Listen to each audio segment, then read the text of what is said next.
Welcome to the XrossroadZ Podcast. What's going on, everybody? It's your man, Hunter Grand, your personal agent for change, making life easy, Barzini. And I'm Fempreneur Extraordinaire, Tech Diva all day, Dre Renee. And this is the Crossroads, where there's only one rule. Be free to be you. Yeah, first of all, we done already did a show before the show. Yes, we did. There's like 30 minutes of B-roll now that we got to go through, which will be available in our members area if you want to see outtakes and B-roll and extras. Extras. But that's one of the things, y'all. We've been talking about, in the season that our members area is coming. We are building that out. So, and we keep mentioning it because we want to prepare you for that, for our roadies and road dogs to take an even deeper dive into what we do versus just the episodes. So we're gonna have lives over there, interactive lives, panels, movie reviews, B-roll, outtakes, like all those things are going to be in the members area, also with exclusive product opportunities, first looks. So when we do our product launches, our members are going to get the first drops, exclusive drops for those, and then we'll have product exclusively for members as well. So y'all, and depending on when you watch this, it might already be there. So yeah, it might already be there. So look for it. You know what I'm saying? Yes, so become a member. Yeah, we're building as we are working, y'all. So so much to come, and I'm excited about what's coming in the next few months and moving forward from that. But let's handle business first so that we can get into the episode, because I feel like this one is going to get pretty lively on there. So y'all, as always, the XrossroadZ Podcast is brought to you by the House of 334.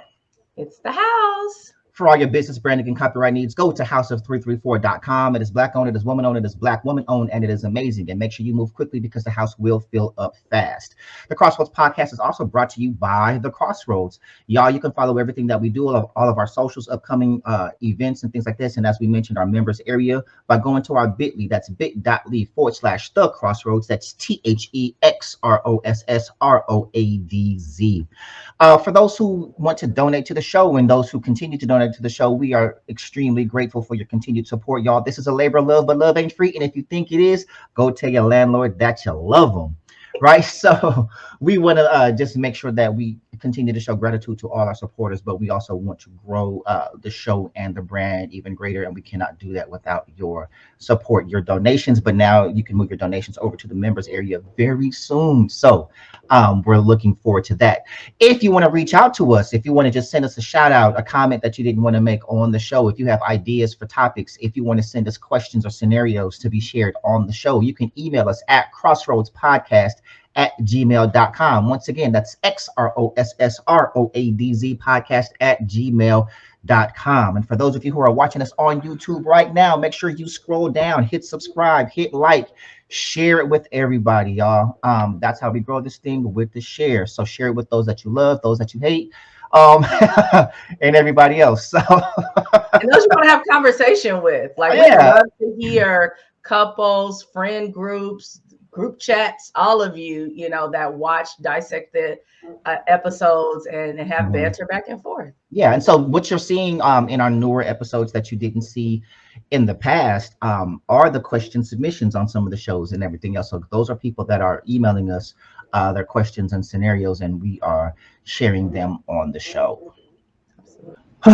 So what's been going on with you this week? Well, let's just start with today. I don't know when anyone's going to see this, so I won't necessarily give the date, but I will acknowledge for those who know what day it is when I say. If you know.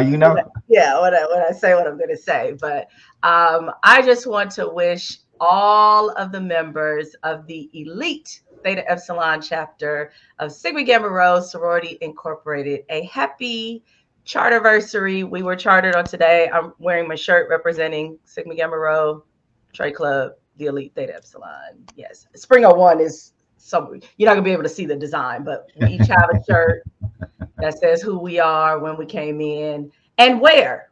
most importantly, and that is the University of Southern California. So we are celebrating 44 years today. So happy Sigmaversary to my amazing charter line of Royal Premier, and happy Charterversary, Chapterversary to all of the elite women that have entered the gates of Sigma Gamma Rho via Theta Epsilon chapter.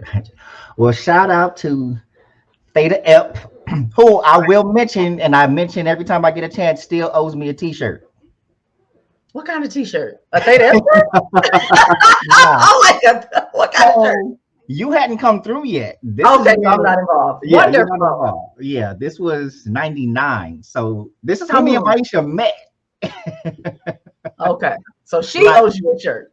No, Theta Ep, because she was representing Theta Ep. Oh, okay. Right. Yeah. So no, y'all had it was a fashion show. It was an event at Bovard, and I was part of a dance troupe, and so I performed with the dance troupe. But I'm also Greek, whatever. So they had a stroll competition, and I didn't want to be in it. I just went up there. I was like, can I shout out, my friend, because there were no noobs there. Mm-hmm. And she was like, no, if you ain't in it, you can't shout. I was like, all right, well, forget you this. So I went and sat down.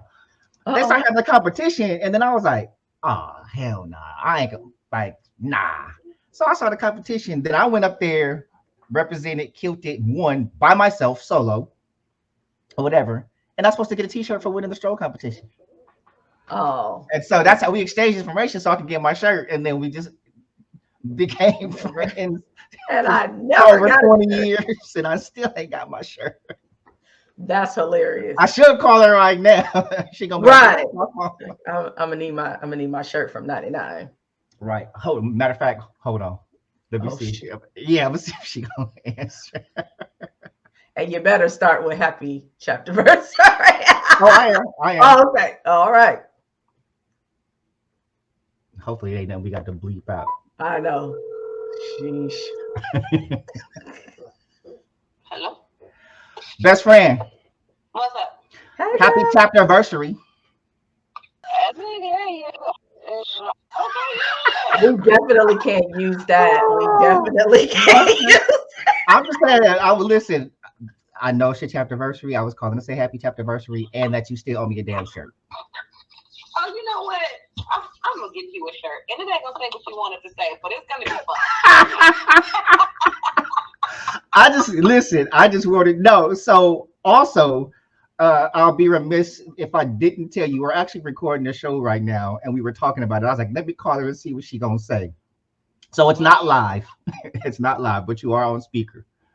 Oh, hi everybody. Who I'm on speaker with? You on the show. Oh, shit. Happy chapterversary in the Dre building. says happy chapterversary. She can't she can't hear me? Yeah, Oh. she can't hear you, Dre. Oh, okay. Because you're in my headphones. But yeah. Happy chapterversary, Drizzy. She said, hey, she's doing all the stuff. And yes, I'm getting your t-shirt made. It's gonna say things, and you're gonna have to wear it. As long as you tell me you're gonna wear it, I'm going to make it. Okay, I'm aware. I'm aware. Oh, you know what? I'm gonna wear it on the show too. Oh God. Oh, okay. This is gonna get real good then. I don't know what I just got myself into, but all right, because listen, I've been talking about this damn t-shirt for over 20 years. And you're finally gonna get it, sir. Watch this. It's gonna happen. Oh, not watch this. I bet.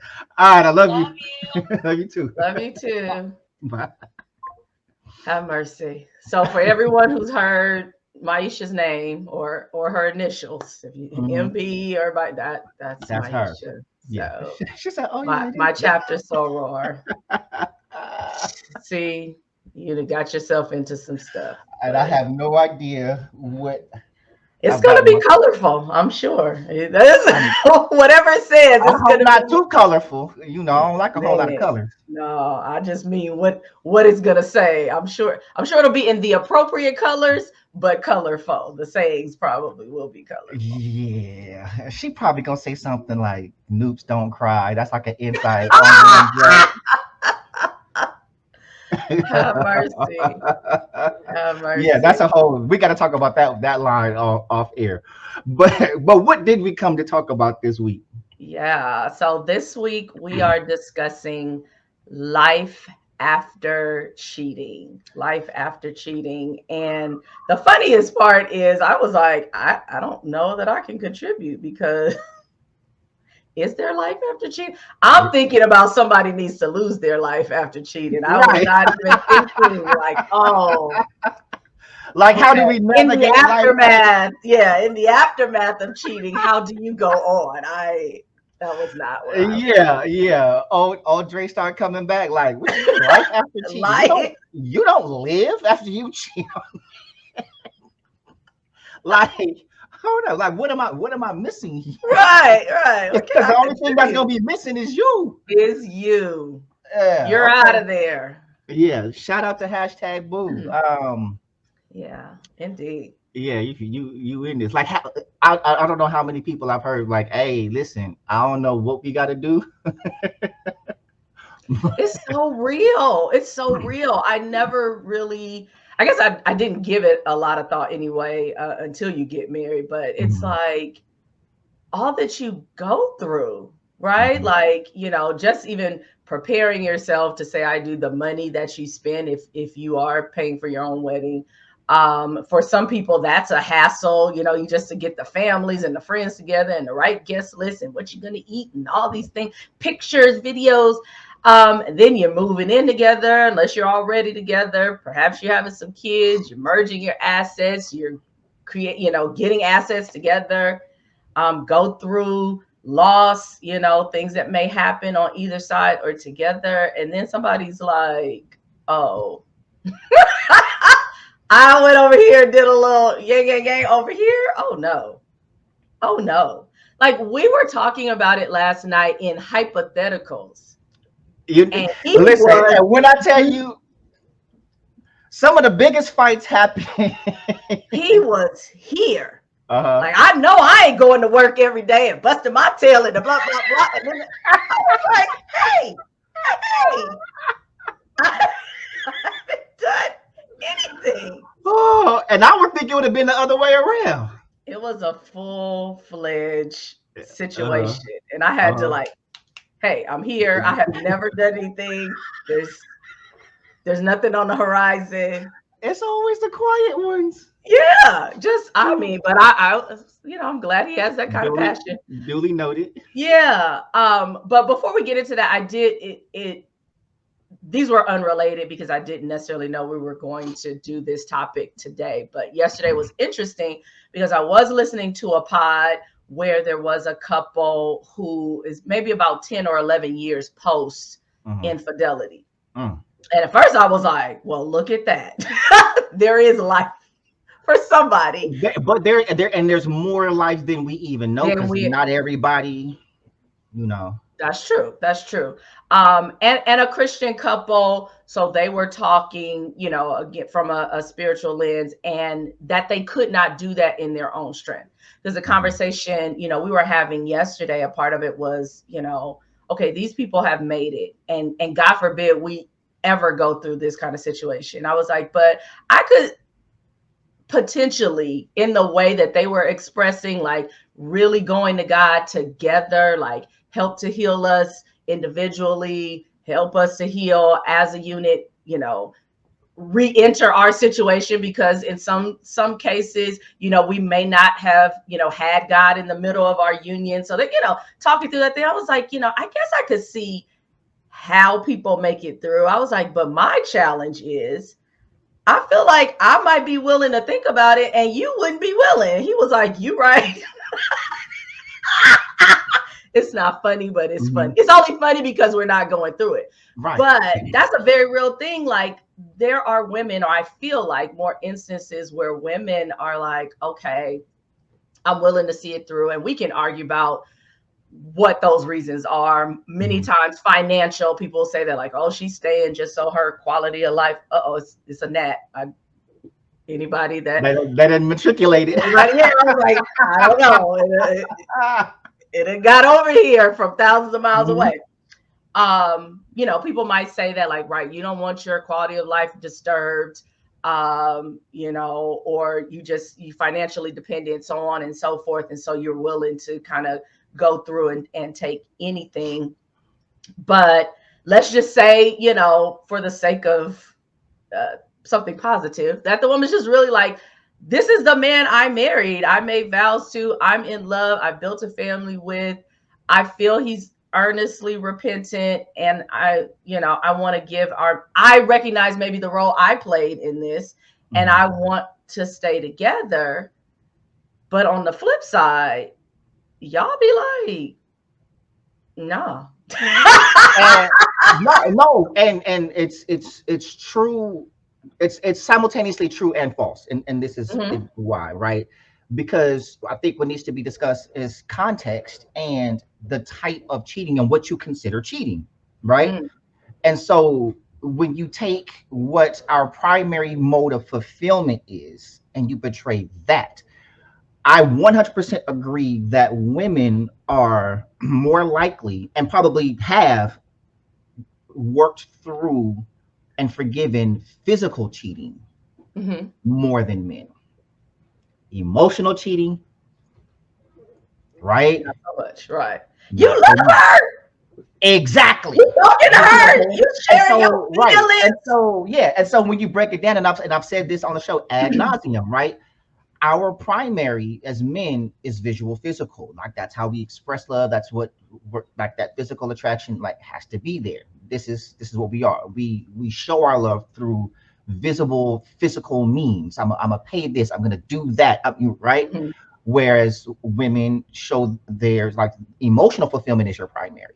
So it's when you have broken trust in that area that your partner had to work for, right? So why don't women forgive emotional cheating? You had to work for that. You had to work for our heart the way we had to work for your body, right? If we had to work, you see what I'm saying?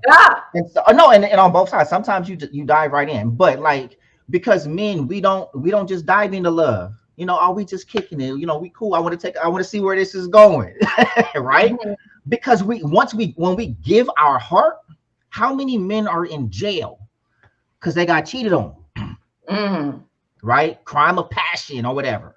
You see what I'm saying? Yeah. No, we had to work for that, and especially if our function is provision, protection, like hashtag was saying, I'm out here busting my ass and and you know.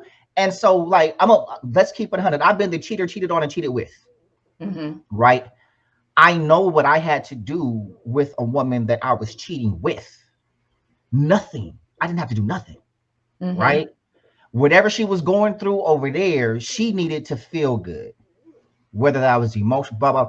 I didn't have to spend no money, right? Because we couldn't be out in public anyway, really, right?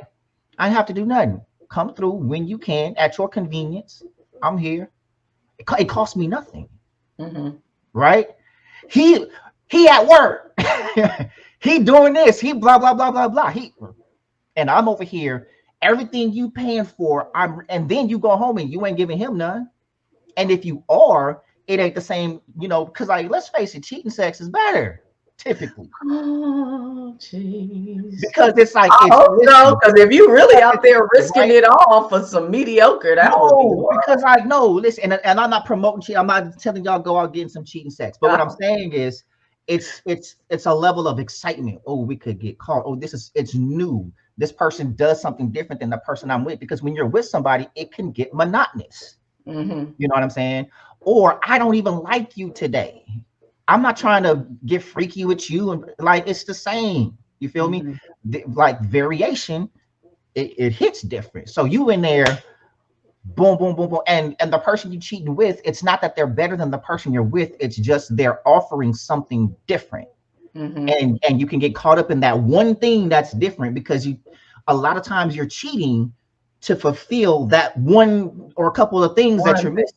That 20, like you're 80-20. So you're supplementing the 20, and that 20 is awesome, right? Right. The fact that you're even identifying that's like, let me taste this 20. You see what I'm saying? But you're doing it in secret because you know you don't want to sacrifice the 80.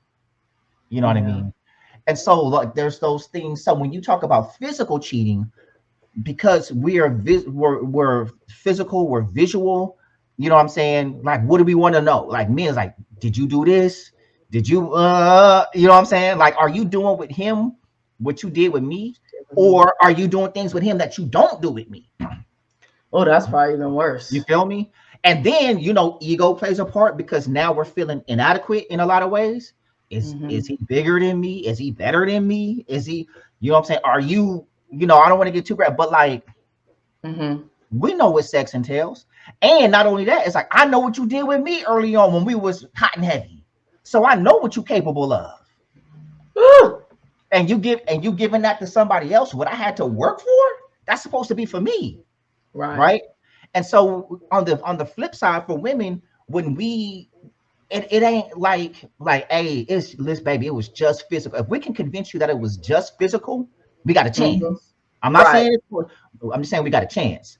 But when you start going through the phone records, you checking phones, and I done crawled out of our bed to go downstairs, and 2 a.m. Hey, blah blah. I'm just up thinking about you, and I'm carrying on. Maybe we sneaking off to little secret lunches far away. I'm on a work trip, and I done secretly flew her out there too, or arranged where we off somewhere else. Nah, that's what we not coming back from. Right. Because you're likely not getting that. Or she done, I know a situation to where a guy got caught cheating, and he was buying the woman that he was cheating with the same gifts that he was buying his wife. Like, oh, this necklace, I got the same necklace. Oh, this perfume, we wearing the same fragrance. Or, he buying his wife something that he smelled on the sneaky link. Like, oh, that smell good. Let me get it from my wife. So that can remind me of her. Like those type of things, women are like, like, nah. Right. Because we talk about this, like, there's cheating, and all cheating is disrespectful. So when I say this, I don't want anybody to take it verbatim, but it's like there's cheating and then there's disrespectful cheating, right? It's like, having people in the marital bed. It's like, dang, you couldn't have gone to the snooty. Like, what is the or taking them around y'all mutual friends. Right. Yeah, it's like, oh, you put some stank on it, right? Like, or something I bought you wearing for this person, or places that are special to us. You're like, come. Yeah, and that's how you die. That's gonna be right. That's it. That's like that's how you die. Like, I can get over a lot of things, but like I have a rule, and I have this rule because I'm very easy to cheat on. Like, the woman if a woman decides to cheat on me, she will not have to work hard to do it, because I'm not checking for it. Right. Same. I'm not going through your phone. I'm not controlling you. I'm not clocking your comings and goings, right? Because whatever you're going to do, it's going to be your choice to do. You see what I'm saying? I'm not saying that I can never contribute to that, because a lot of things happen. But what I'm saying, and my only ask, is that if you get to that point to where you're going to decide to cheat on me, love me enough to put some effort into it and not allow me to find out. Don't do it as if I'm dumb, or don't be so sloppy that you don't even care that I find out. Because that part, like, damn, like, you didn't even try. Yeah. You may as well just be on the couch getting it in when I come home from work, and just right, or in the bed, and I walk in and you say something like, hey, close the door, I'll be out in a minute, then we'll talk. Like you see in these movies from the 60s where it's always a black dude. No, actually, no, there was one with a white dude, whatever. Well, she was like, what are you doing? He's like, what? Who was this? Who? And like, he's getting up, getting dressed like nothing is happening. Her. Where? Right there. It wasn't me. Oh, no. It was the Shaggy. Yeah. It was the one-armed man. But or the blaxploitation films where the dude is actually mad at her because she interrupted. Right. Right. But so, and that's what I'm saying. Like, if somebody is so sloppy that they don't care if you like, they're just moving in a way that there's no way you're not gonna find out. Like, my phone is open and the messages are right there, or the pictures, the videos are right there, and I'm just, oh, if you see it, you see it. Almost, and I think there's some people that, like, I know somebody that was married, they got caught, they ended up getting divorced, but he later admitted, not to me, but I guess more to himself. He was like, I think I wanted to get caught. Like, it just wasn't going well, and like, yeah, it was hurtful to this and the third, but like, he was done. I guess that was his way, instead of just walking away like, I wanted to get caught, and so I think that's like easier, like, she caught me cheating, blah blah blah blah blah, whatever, Yeah. But yeah, just being sloppy, that's disrespectful. It is. I think that's more disrespectful than the cheating, like the way in which you cheat. Because there's people that aren't cheating because things are going bad in their marriage, right? There's just some people that are being selfish. I want this also. Like, my marriage is great. I just don't have discipline. Isn't that interesting? And I want this also, but I'm not willing to sacrifice my marriage for you. So this is how we gotta move. And if you can't rock with this, I can't fool with you. I don't know. I'm not leaving my family. And you got a lot of dudes that are like that. I ain't leaving my family for you. You know what it is. He know where home is. You know what I'm saying? Like, nah, Because the reason for cheating is not, as you mentioned, like to fulfill something that's missing necessarily. This is just some extra. So but there is something missing, not necessarily missing from his wife or her husband, though. Like, there are that's from the marriage. But some people have gaps within themselves. Inside. Yes. That's so I think all cheating is to fulfill a gap. But that doesn't necessarily mean that gap is coming from the spouse. As much as we like to, we like to think that would be all cheating. Well, all cheating is just that person, and if I don't agree with. There are gaps in a lot of marriages. Absolutely. There are a lot of and relationships. And relationships. There are miserable people. There are unhappy people. There are people that just shouldn't even be together anymore. Yeah. But and so let's talk through that. So the conversation we wound up having last night actually started because I came to him. So I am in a season where there are a lot of good things happening. Dare I say great things happening for me. And it's a transition period. I'm learning things. I'm transitioning out of things into things. I'm in the forefront of a lot of things. So it's taking more time, energy, effort. I'm on a meeting. I'm recording the podcast. I'm taking a trip. I'm planning something. It's just, things are clicking. Excuse me. And not for bad. Some of these things I prayed for. Some of these things I didn't, I was like, oh, look, extra blessing. But I believe that even good things, right, can be used by the enemy to stir up some stuff. Careers. So we have to be very intentional about what's priority and who is priority. And so I was really convicted the day before. And so it took me a day to kind of think through what I heard in my spirit, and then like, what do I need to do as a result of that? And so, one of the first things that I was led to do was just to tell him, like, I'm aware that things are shifting and things are changing. And me, my goal in life is to do well, to be well, to present well. So anything that I'm connected to, I want to do and give my very best. But nothing is above what I want to do and be for you and with you, right? Like, as your wife, I want to be just as good as I want to be a great leader, or I want to be, whatever I'm supposed to be in the world.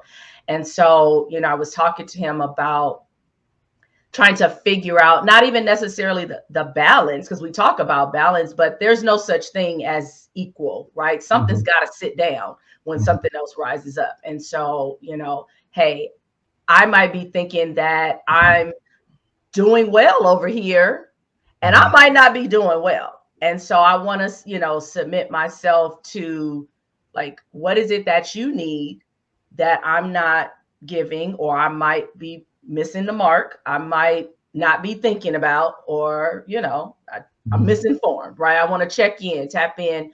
And then I want to make sure I'm practicing things like small things and big things that make a difference to you. Now, in the middle of having this conversation, my phone rings.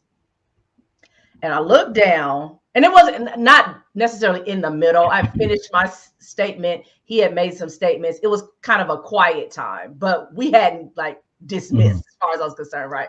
So I looked down at my phone. Now, usually I pick up the phone and be like, whatever, especially because of who I saw it was. So I did. I picked it up. I looked at it, and it was like in that moment, like, this is your opportunity to practice it. And so I put the phone down, and I could feel his eyes on me like, what? And I was like, that's not really important. Like, it's not a fire, whatever that is. Like, I might want to know what's going on. I might be interested. Matter of fact, I haven't even returned that call even this morning. Note to self, go back. But I was like, these are things that I can start with that might make a difference. I might not think it's a big deal because, yeah, it's a quiet moment. You're watching anime, I'm whatever. I could pick up the phone. Or, right, we're having a conversation. It might be a quiet moment, but maybe he's processing and he might have something else to say. And this call takes me into another, dimension. So anywho, this is going on. And then I say specifically, I'm not worried about you cheating. I trust you. But I feel like these are the instances, right, and the seasons that cause separation in folks. And then here comes somebody, and he starts laughing. I was like, I'm dead serious, because I would be devastated for you to do it. But I think I'd be even more devastated if I felt like this was something that I contributed to. It's one thing to get cheated on. It's another thing to be like, dang, I left my husband by himself to just, just like loving basketball. Just like loving basketball. All of a sudden, somebody taking into Burger King. Yeah, right. That's true. All he wanted to do was kick it. Right. And so I felt like that was a good moment, or at least I felt that way. I hope he did. I'm going to follow up. I think, he probably was just like, where is all this coming and what and why? Maybe.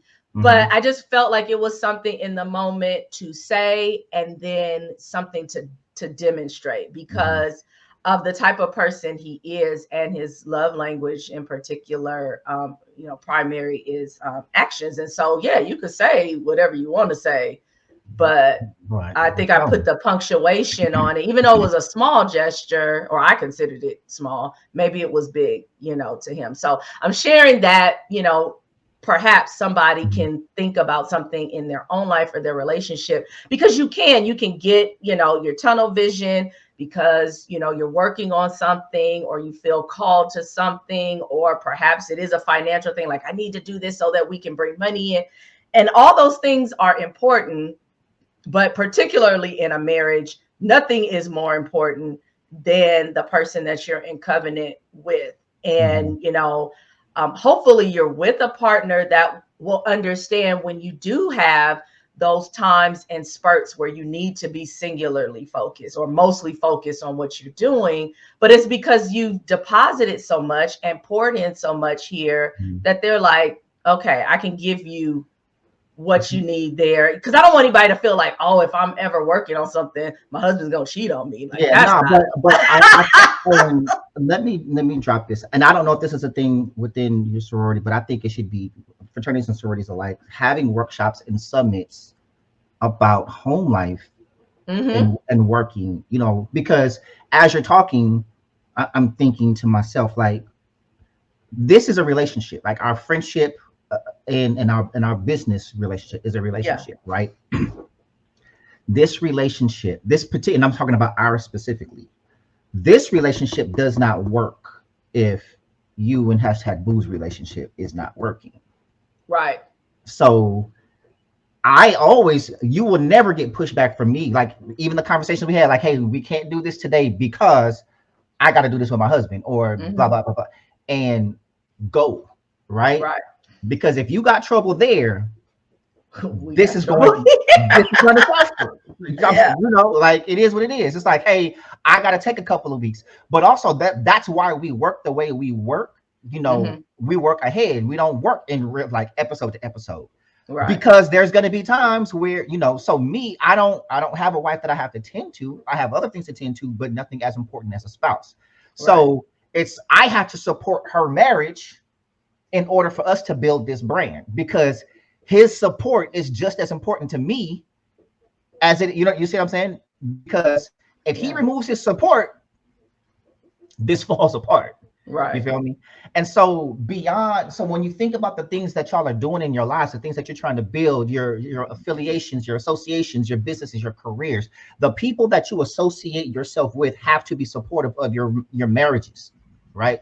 Relationships too, but more marriage. If the people around you aren't supporting your marriage, your relationship with them or whatever you have with them is going to suffer.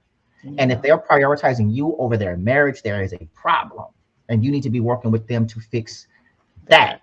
You see what I'm saying? And so I tell my homeboys all the time, hey, don't mess up your marriage. Like if you ever get in trouble at home, I'm the single friend. So this is like, you know, none of them have ever gotten in trouble to where they got to, you know, come lay on my couch. I need to stay. Hey, but they all know I got a 7-day policy. You got a week. Take your ass home and fix it. Right? That's fix good. it. You see what I'm saying? But and that's a support. Like stuff happens. Ain't nobody perfect. I get it. I'm your boy, so that's my support. Like, man, you know, let's get your thought. Let's talk about it, right? But I'm always gonna support them fixing their marriages, those that are able to repair, you know, because they have what I'm working to get. You know, like it's not easy being the only single dude in a friend group of all married men, right? One, you don't get to kick it often, you know. Right. People like, oh, bars, if you gotta get out if you want to meet somebody. Okay, but getting out is difficult. Like you don't want to be the creepy dude at the bar. Like there's certain things that you don't think about. If you go to a bar or something like that and you're hanging out and there's women there, you only get one shot to holler at somebody. Right. Right. Because everybody's seeing you. How you can't. Oh, that. All right, let me go on to the next one here. Now you the creepy dude at the bar trying to talk to everybody. No, it doesn't. You know what I'm saying? And like going out by yourself is cool. I do it. But like you want to go out with your friends. And it's easier to meet people with a friend group. But then even when you're with that friend group, it's still difficult to meet people because all these men is married. So, what are you really doing? You know? So it has to, your life outside of your marriage has to support your marriage.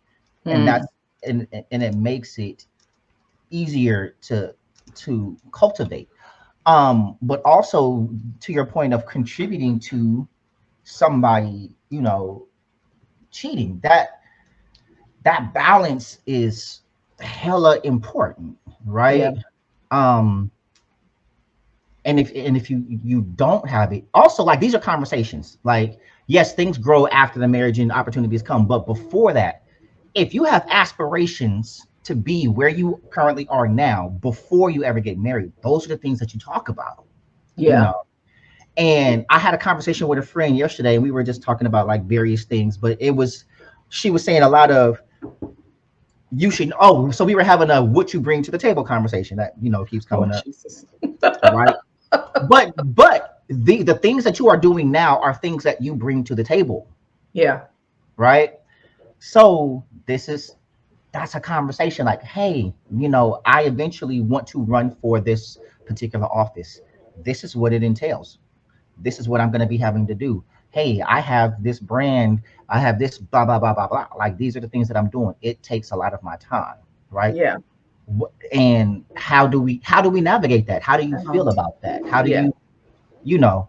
So I think there's a lot, but definitely having workshops, summits, conversations, making it expressly known, like, hey y'all, I know I'm in this office, I am available to you. However, Mm-hmm. I There's have, that. I have a business and a husband that I have to tend to, and there are going to be times where I'm not available because while I love y'all and this work, this is my priority. Right. And also to be an example for the next generation of leaders, right? Mhm. Because a lot of times people look at various positions or opportunities or business, and they're like, I could never do that because, at least from what it looks like to them, right? Like, you're always on, you're always gone, you're always this, and that would never work in my house, Mhm. right? Versus showing them a more balanced look Mhm. at what that looks like, right? Mhm. Having downtime, away time, office hours, boundaries, that Mhm. type of thing, which is very healthy. I have said specifically about the sorority, for those of us who came in as undergraduates, we only know one speed, and that's go, right? Like, nobody talked to us about the life cycle of membership. What does it look like? When you graduate, it's different. Those that go on and go to graduate school or start their careers, it's different. Once you get married and build a family, or perhaps you are starting a business, then you're getting older, you're more established, your children are growing up, you're a soccer mom, like all the different things that start to happen, and it conflicts with what you always knew about how you operated in this space or these spaces. I mean, we're talking about sorority fraternity membership, but it could be anywhere. Those that grew up in the church, like, it's Mm. kind of the same. That's even on a even bigger level. Yeah, it's like, No, these like, are my responsibilities. This is, you're at this service, that service, you're mhm, responsible for this, responsible for that. I'm on this And now, board. yeah, insert family or insert, grown life situations. How do I manage it? And you don't want to let anybody down, right? I was Mhm. listening to or watching a clip, because we're taking in a lot of content so that we have things to talk about on the show, of course. And there's a gentleman talking about who's more important than your man type situation, right? And I mean, for those who feel that way, that in your head, and your I would venture to say your goal is to make sure your relationship, your marriage and whatnot is priority, but you want to show up like that everywhere, right? And the fact of the matter is, like I said earlier, like, there is no like, you can't hold it all up at the same time. Something's got to decrease so something else increases. And so we need to not only remember the priority and act accordingly, but to your point, the support around you needs to say the same thing. I think individually we got it, but when we go out into the world, the pressures are such, like, well, yeah, we know your husband's supposed to be number one, but also, you ran for this office, you asked for this, and so you should. And it's almost like, well, hold on. Are you on all the time? Mhm. Because when Right? something happens, they're calling you. Yeah.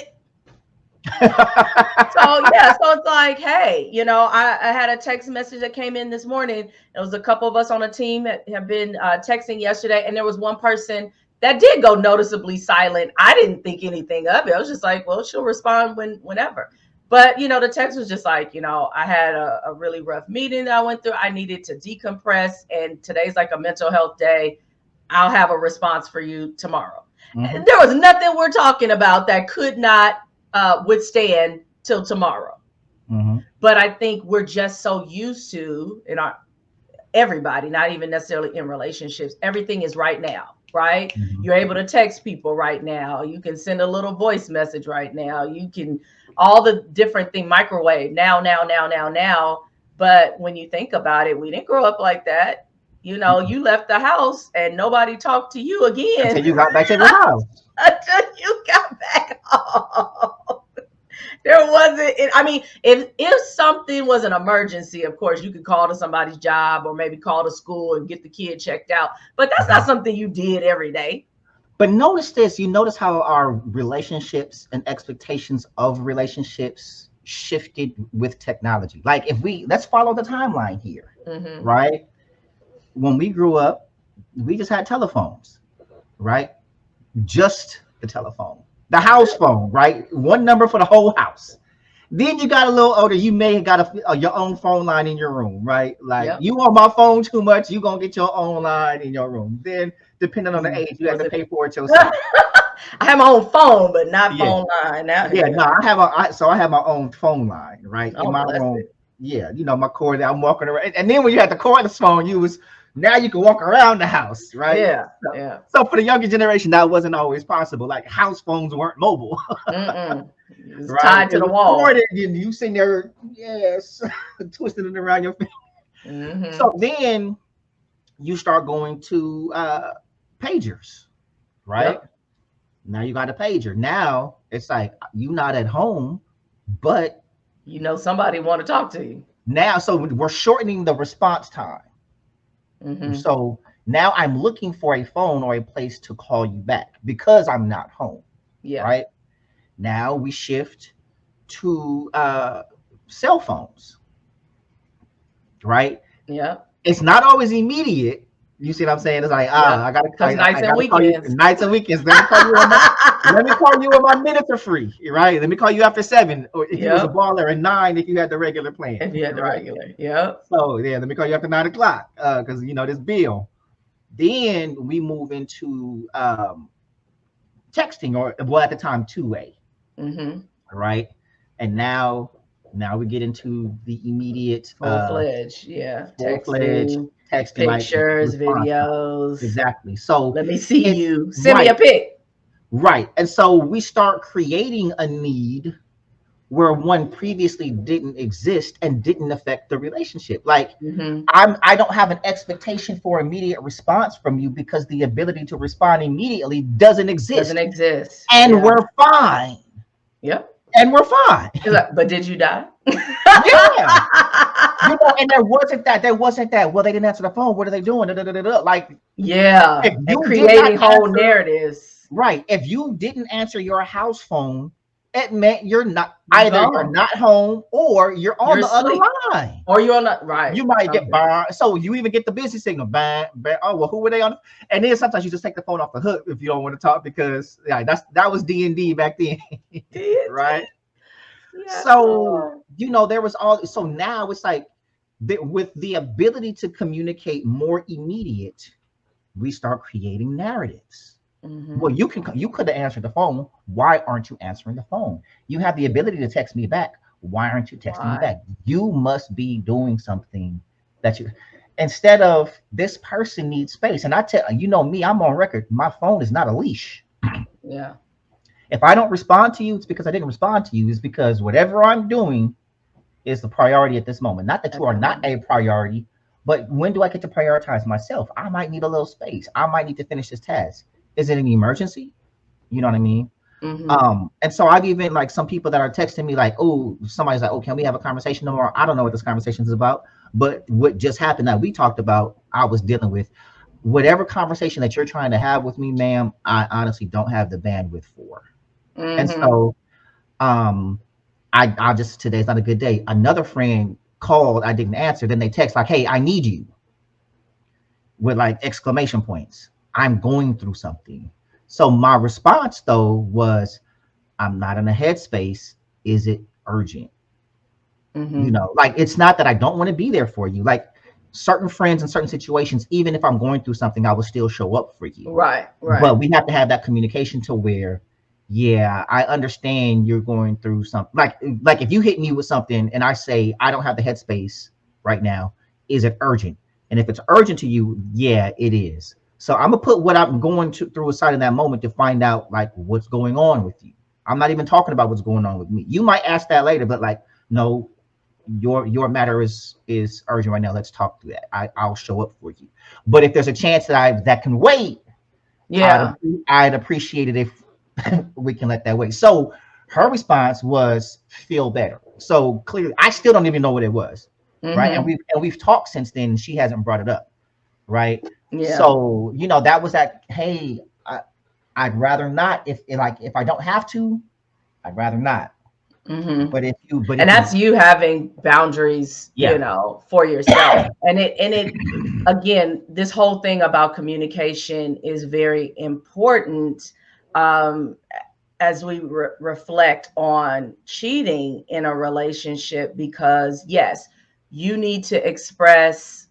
And you were talking about, if you have aspirations or different things going on that you want to pursue, like, hey, this is what it looks like. Or perhaps it's something about how you feel in the relationship. I'm feeling this particular way. I'm concerned about this.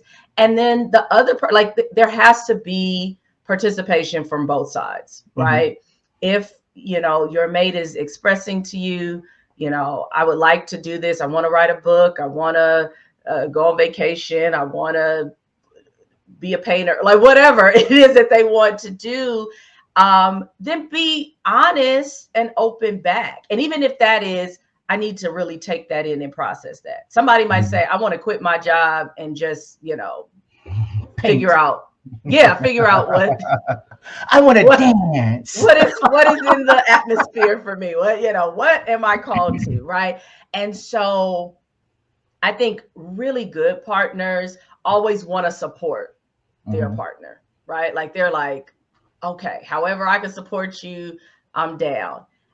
Mostly, or I won't say mostly, sometimes to their detriment, right? And so I think it's important to be honest and say, I'm gonna need a beat on that. Let me take it in, let me think about it, or let's have a series of conversations, because I'll tell you something that, kind of grinds my gears. Don't tell me it's cool and it's not really cool, because then that's going to, if you start to resent me or this or whatever the situation is, that's tough as well, because then the person that was like, well, I did check with you first and you said, and now what was I supposed to say? Yeah, right. So it's not textbook, and it's not final. It's a continuous checking in, if you will, right? The person like, hey, are we still good? Is there anything more about this that you need to know? You need to understand. And sometimes not even asking, but just giving the information. Hey, this is what I know about what I'm dealing with right now. This is what my schedule is going to look like. However, this time is still for us. Or this is what my schedule looks like.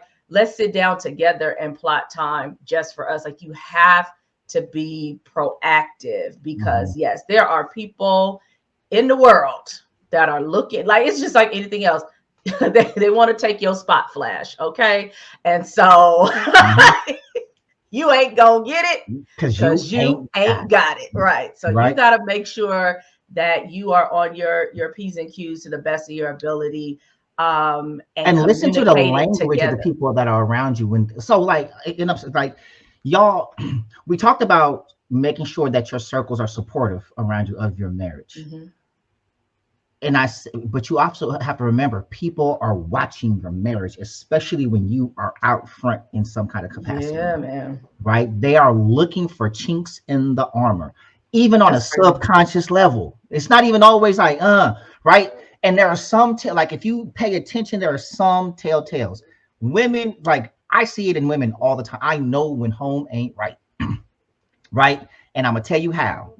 If you are somebody that is active on social media, and I know you're in a relationship, if you are somebody that does not post your partner a lot, right? Or you do. Let's say you post them or whatever, not all the time, but you post and you're open about your relationship.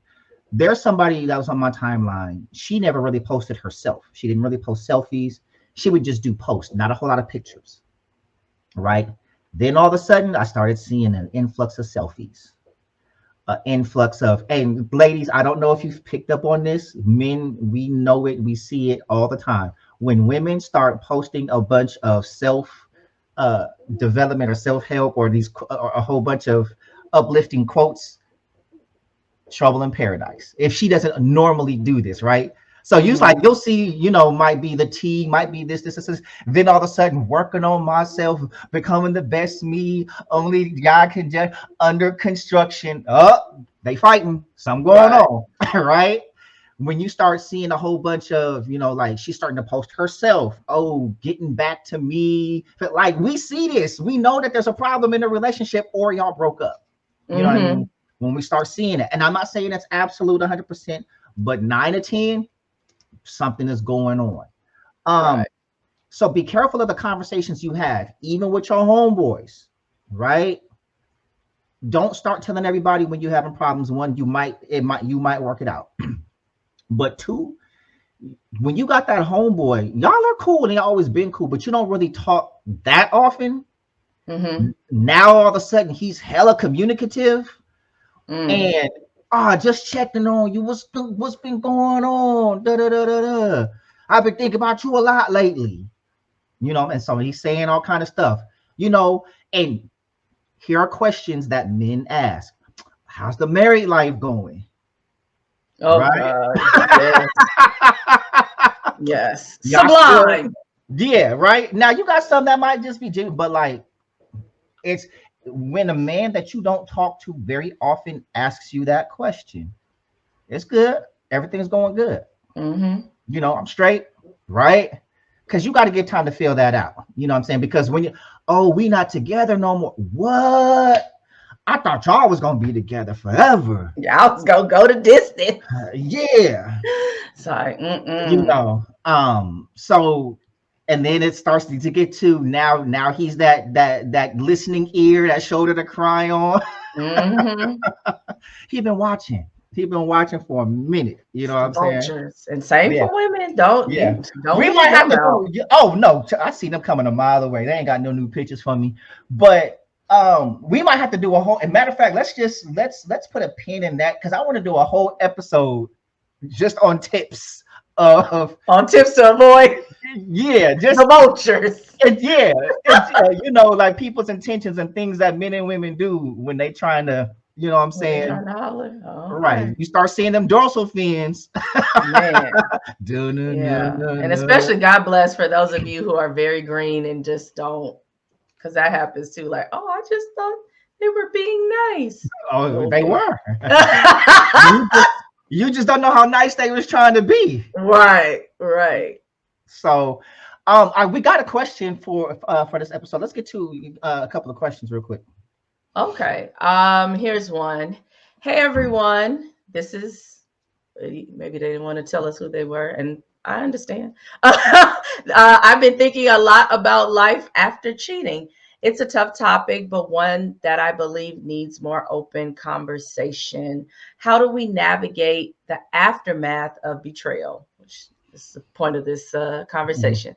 How do we rebuild trust in ourselves and others? And perhaps most importantly, how do we find healing and growth in the midst of pain? I'd love to hear your thoughts on this on the next episode of your podcast. Let's talk about it. Okay, so that's a couple of questions that we can get to. So let's start with the first one. How do we navigate the aftermath of betrayal? How do you navigate the aftermath of betrayal? Sheesh. It's tough. Yeah, it is tough. And like you said, it depends on the type of the situation, right? Yeah. Go ahead. Yeah. I think you have to define your end game, right? And so when we say betrayal, like for this particular time, there's a lot of forms of betrayal. It's not always cheating, but for this topic, we're talking cheating, right? I think just the aftermath of any relationship is searching yourself first for where are you trying to get? Like, what's the destination of healing? When you say healing, what does that look like? Right? What does that feel like? What does that sound like? What are you trying to get to do? Like your routines of your life, what are you trying to work towards post this? And now you can create a roadmap to that. Me personally, avoid closure, right? Avoid closure. I'm not a believer in closure. I've always thought closure was bullshit. That's me, right? Why? Because there's no results orientation. All I'm going to figure out is, like, this is all closure is. Was it me? You just figuring out, was it you or not? Right. Why did you do it? Why they did it doesn't change the fact they did it, or that the relationship ended, or whatever happened, and you still have to heal either way. But what if you run into a truth you're not ready to hear? I did it because of you. Yeah. I was no longer when you didn't do this was boom, boom, boom, boom, wop, wop, wop. And you might come out of that conversation more hurt than when you went in. You see what I'm saying? And it still didn't change anything. Not right? one thing. I had people hitting me up talking about like, oh, your ex needs closure. Well, I hope she finds it. She gonna have to find it within herself because she's not gonna get it here. 10 years later? No, this was. Oh, I was like, if it ain't closed. I mean, I don't even talk about that. But like, I didn't need closure. I know what happened. I was there when it happened, right? I don't need to know why it happened. I'm healing from the fact that it happened. You see what I'm saying? And so when I think putting yourself in it, because not only do you run the risk of being hurt if you find out a certain truth, people also lie. It's like, well, I was in this place. No, it was you. They just don't want to tell you that sometimes, or it's like, or you can get sucked back in, back then I was in this place, but I never stopped loving you. And, I've always wanted to, right? And now the more conversations you have trying to get this closure, those feelings, like the feelings don't automatically go away. Yeah. You still love this person, right? And so those conversations, one of those feelings is going to start to take over, and you don't know which it is because you don't get to control it. You see what I'm saying? Are you going to become more angry or hurt, or are you going to, or is the love going to kick in and you start, and not only that, familiarity. I know this person. I don't want to start over with somebody new. Sure. How about like all these things? So I say like one of the biggest things is avoid closure. You don't need it. Like, get your closure from God. Pray. You know what I'm saying? Talk to a trusted friend that can help. Go to therapy. I definitely like, absolutely. If you want to get your healing, go to a therapist, not the ex, because at least the therapist's intention, unless the therapist is working for the ex, which would make a great script. But I say avoid the closure conversation. That's good. And so that lends itself to, if cheating causes a breakup, but also we've discussed that there are some folks that stick it through, and particularly in marriage. And so what does that, how do you navigate that aftermath? It's not something that I even want to consider, but I will say this: if you're deciding to press forward and heal after cheating, then you need to stick to that decision, right? Like if I'm saying I am willing to forgive you, or I do forgive you, definitely once you say I do forgive you, then you got to hang in that thing. You can't, I forgive you, and then on Tuesday when he doesn't take the trash out, I bet you would have took the trash out for like for Teresa. We can't, right? Like, either you're gonna, if you feel like you're gonna stay in it and it's not possible to move beyond it, or just being honest, I'm still not beyond it, but it is my goal to get beyond, right? Like, you have to be able to be honest with yourself and your partner about where you are. You can't be in such a rush to say I'm good when you're not good. But also you are going to have to eventually determine if you will be good in this situation, right? Like, it just, for some people, I can't move beyond this. I may not hate your guts. We may be able to co-parent and raise these kids, but I cannot be with you because I can't trust you, or I can't be with you, see you, experience you without thinking about this other thing. And so continuing to hold somebody in chains and hostage once you have said that you are moving forward or have moved forward, that's not going to help get you to the place that you want to be. So I would add that for the folks that are staying. In terms of rebuilding trust in ourselves and others, trust takes, I'll just say for a person like me, because I'm on record, like, I have trust issues, not necessarily with my partner, just in general. I'm always like, no new friends, all that kind of thing. So trust takes time to build up, but of course in an instant can be fractured. So you can't necessarily expect that that's going to be repaired in an instant, right? Like, I often wonder for couples that stay together, like, do you really trust your partner again like that? On the other side, like, that's some real supernatural healing as far as I'm concerned. But like, do you really trust them like that? Or are you saying, like, are you willing yourself to do that? Like, is this a faith thing? I often wonder that. I have been in a situation where I was cheated on and, you know, tried to stick it through, of course, not in a marriage. But I wouldn't say I trusted that person again. I was just like, I mean, I'm gonna stick around until I see signs that it happened again. Like, now that I look back, I'm like, now why did you do that? Because I think my expectation was always that it was going, like, how much good time can we string together before I get knocked off my square again? Right. So yeah, I don't know about that one. You know what? Interesting perspective, maybe like for a later time though. How do you navigate a life after cheating as the cheater? Woo! You know what I'm saying? Like, part 2 has been born. That's what we not. Yeah, we gonna let's do a part 2 of this episode because there's other questions to address. Because if it's a mutual decision to move forward and get over this, the cheated on is not the only person that needs to heal, right? I wonder if we can get some. I don't know who some wants to cheaters. Be like, I'm a serial cheater. Former cheaters. Right. People that would like to tell their story. Like, and I then think it would just hold so much weight to have somebody that could, you know.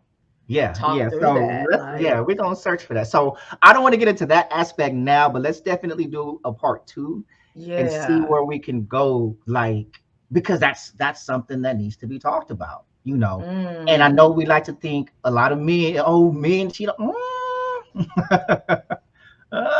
know, like, and as a matter of fact, I have somebody that is dealing with that right now. You know, not as a cheater, but like, you know, the marriage and you know, she's a good friend of mine. We go back a long time. But they still are living in the same house. You know, they got some loose ends to tie up financially. So they're not just walking away and separated. Like, they're still in the house. So it's a lot. You know what I mean? Sheesh. But right, So that's very interesting. So dang, I hate that we got to go to final thoughts for this particular episode, but we are definitely. I want to wrap this episode now, like, do our final thoughts, because Dre and I are going to take a couple of minutes to take a couple of notes so that we can prepare for the part 2 where we're going to dive into life after cheating. Right, instead of being cheated on. Maybe that'll be a members only episode or something, but we got to record it. Okay. So what are your final thoughts for this one? Oh my gosh. So we went through so much. I know, you know, this was supposed to be, you know, the aftermath of cheating, but we kind of went through the life cycle, how to, prevent, identify what cheating is, and, you know, tips to prevent it. And then, you know, some things to look at on the other side. So I appreciate, you know, the conversation, and hopefully those that have tuned in have appreciated it as well. I would say, to try to put a bow on this is to really experience this not only from your, and you should, actually in a relationship, this is key, period. Not to only experience what you're going through from your standpoint, but also that of the person that you're with. I think that is key through anything that you go through together, because what you're experiencing is not the same thing or for the reasons that the other person is. So communication is key. What you know about them, like applying some real thought to that, right? Like how I'm moving, how they experience me, how I speak to them. all these things. Like, we have to take ownership of ourselves and our actions. I'm not saying, and I hope no one has felt that way throughout the episode, that, you know, when you're cheated on, it's your fault. I'm not saying that. There are some situations that you may have contributed to it. That just is what it is. But at the end of the day, it is the decision of the person that steps out, whether or not they are going to do that. By the same token, it is then your responsibility as the cheated on to determine how you are going to move after that. For some, you are going to decide to stick it through, repair, heal, be reborn as a relationship. You know, you're going to do those things. And then there will be some of you who may decide, you know what, I can't go forward, or perhaps this is signaling the end of our relationship, and neither is incorrect. Right. I think, and we may get into this in another episode, we will assign, you know, kind of a higher value, like, okay, if you left, you know, you really love yourself and you're doing right by yourself. And those of you who decide to stay, then automatically, you know, you don't care about yourself. You're setting yourself up for the fail, and so on and so forth. And that's not true. That is an individual decision per couple. And so hopefully from this, there are couples that don't wind up in that situation. But if you do, you know, take the time that you need on your own. And then, of course, in communication, if you can, with the person that you're with, and decide your next course of action. And whatever that is, especially if you decide to stick it through, you got to walk through that together. It's going to be uncomfortable. It's going to be sad. Perhaps, you know, you're going to learn more and hear details about stuff that's just like gut wrenching.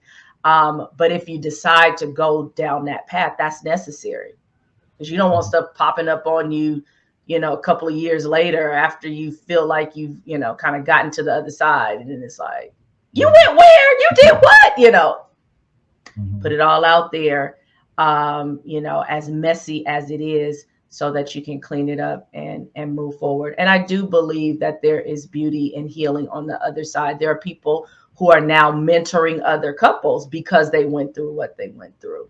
So it's not all for bad, but I don't wish that on anybody, because it's a horrible thing to experience. Yeah, that's on good. You. I would say, there's so much I want to say, but let me start with. I know it's hard. It's like there's so much. Check your intentions, right? With, like, if you've been cheated on, and you decide that you want to work it out, check your intentions, right? Or if you want to leave, check your intentions. So, and what I mean by that is, are you, if you're walking away, to your point, it's like, oh, like, I'm valuing myself and I'm not going to let anybody blah, blah, blah. Okay. But then if you decide to stay, like, are you leaving because of you, and like, yeah, I am valuing myself and this no longer serves me and I'm not happy and the hurt is too much, right? Or are you leaving to appease the perception of others, right? Like, if I stay, you know, people gonna be saying something, you got, and look at the language we use, don't have me out here looking stupid.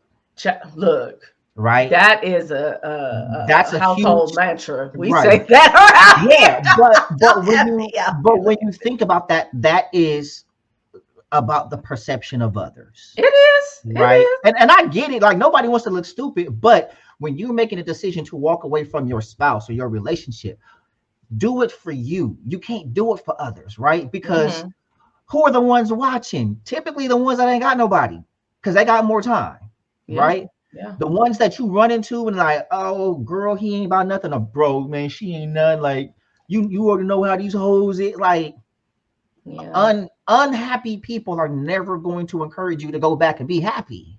Nope. And try to make it work. They're going to pull you into their organization of unhappiness. And, you know, you still got me. Oh, what a prize. Tell her when she wins, Bob. Right. And so gosh. you have to be very, very cognizant of your counsel. You have to be like what's John Gray's wife name? Abenter, right? Abenter. Abenter. I saw her a clip of her on Willie Willie Mo's Mo Jr. show. Yeah. I saw it. And I saw the right. episode. So before she spoke, everybody was like, "Oh, couldn't be me." Yeah. And they were looking at her like this faithful wife standing by her man, or maybe someone was like, "Oh, the money, whatever."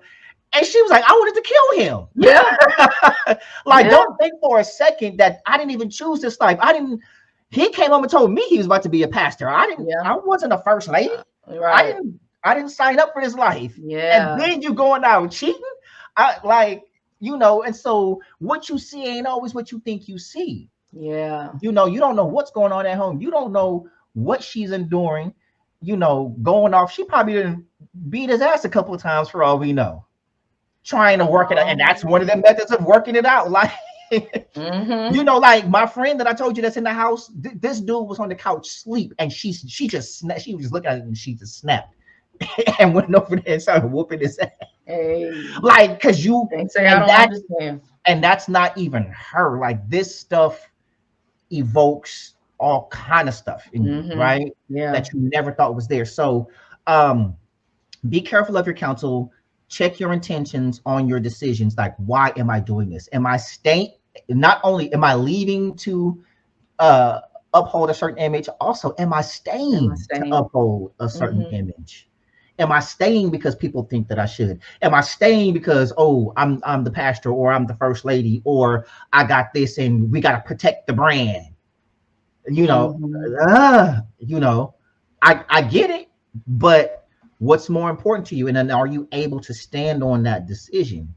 Because there's sacrifice on either end of any decision, right? Whether to stay, whether to go. There's healing. Now, when you walk away, the healing is more individual, but when you stay, there's a collective healing as well as an individual healing that has to occur. Not only that, but the healing of the person that cheated, depending on the reason why they did it, there's a level of healing that has to occur. You know what I mean? And can you put yourself in the shoes of the person that cheated on you and have a level of empathy to help and support their healing so they no longer hurt you? Right? Yeah. Like, and who can do that? Like, you the one cheated. You on your own. You got to go that yourself. If y'all together, right? Yeah. Do better or worse, right? That's what we said. That's what you said. That's what we said, honey. And so does the worst still kick in when the worst ends up on the short end of the, yeah. So you preaching. These are things that you got to consider. And so I'll wrap it up with this, like, check your intentions at the end of it, but you also have to check it at the beginning. For those who watch the Pivot podcast, Calvin Johnson is on there this week. And I saw a clip of him, like, he didn't get married until after his career was over. Like, one of the greatest receivers ever, like, dude was a beast. But he intentionally did not get married during his career, right? And it wasn't about, I want to be focused. Like, part of it was, but he was like, I can't give her the time that she deserves. Right? I don't know if he was in a relationship at the time, but he made that. He was like, I got to get up early. I got to go train. I got practice. I'm on the road all the time. When I get home, it's like 5 or 6. I got to, let my body heal. I'm in my hyperbaric chamber, whatever, how you would say it. And then, like, he's like, I really only have like an hour to give her every day before I got to go to sleep and get up and do it all over again. He's like, that's not fair to her. You know what I mean? And so he checked his intention before committing his life to somebody so that he can give her what he deserves, likely before he even met her. I have to go watch the whole episode. I just watched that clip. But so think about these things before, you get into these relationships. Take your time, ask the proper questions, ask enough questions, spend enough time getting to know this person so that when you're in it, like, I don't want to cheat on my wife. I don't want to get married and ever feel unsatisfied, even though it's probably inevitable. You're never going to feel all the things all the time. Yeah. But as a man, I know I'm going to go out every day and I'm going to see something and I'm going to be like, And I always wanted to say, but I'm good because I got this at home, right? And certain things like that's why I say physical attraction is so important to me. Like, I gotta be animalistically attracted to my wife. I'm not always going to be, I get that, but I'm just saying overall, because when I go out there and I see, you know, right, is she always gonna be in shape or this? No, I get it, you right. And there's things that you gotta be able to fall back on.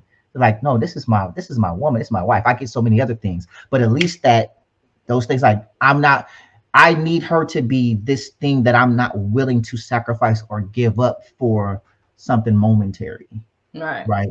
And vice versa. I got yes for the, but what about you? Yes, I have to be that for her too. Amen. Right. I got to get in the gym and be on zaddy status all the time. I want to be that dude that walking like this.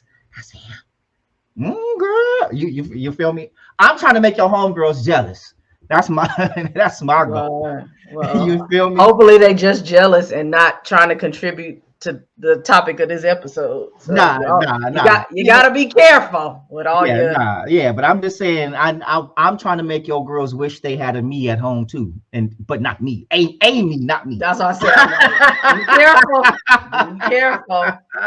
That's not what they do. They don't do like you. Or a type of you. They like they were you. Because here's a you right here. So no, buddy. No. I get it. So y'all, this episode has been a lot of fun. We have part 2 that is coming, maybe even part 3, because as we are speaking, there's just so many layers that we're uncovering, and we want to make sure that we're thorough, on what we cover and we talk about. But until then, we love y'all. We appreciate y'all. And in closing, always remember. Be free to be you. Don't forget to subscribe, y'all. Yes. See you next week. All right, now. Bye. This has been the XrossroadZ Podcast. And remember, be free to be you.